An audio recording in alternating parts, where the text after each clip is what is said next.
He physically assaulted his actor to get a reaction.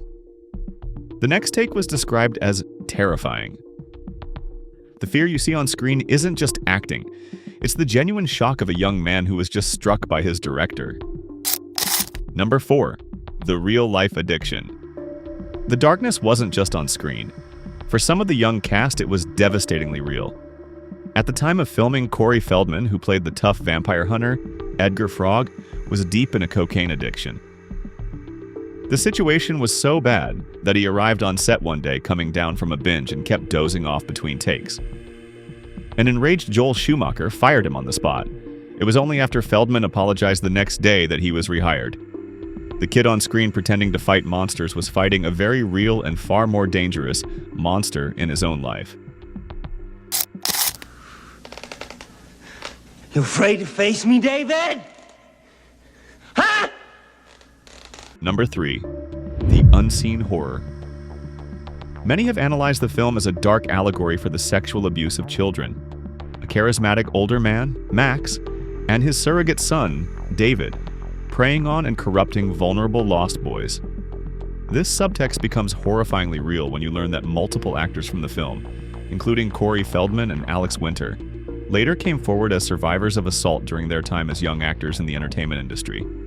They were playing characters trapped in a cycle of predation while living through a similar nightmare in real life.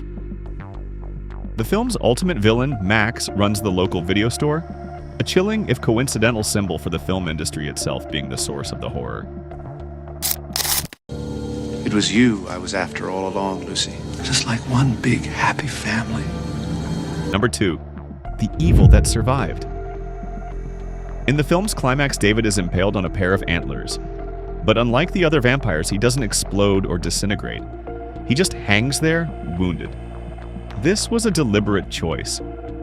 Director Joel Schumacher intended for David to survive.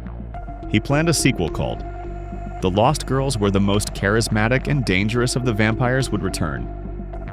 The movie lets you believe the evil has been defeated, but the filmmaker's true intention was for the monster to get away, to let the seductive evil endure, unvanquished. Number 1. The endless cycle. The most horrifying secret of The Lost Boys is the ending you never saw. An early plan for the film's final moments was to take the audience back to the vampire's cave lair. There, a final shot would reveal a huge, ancient mural painted on the rock wall, dating back to the early 1900s. The mural would depict the head vampire Max, looking exactly the same as he does in 1987, but surrounded by a completely different group of young boys. The implication is sickening. This wasn't the first time.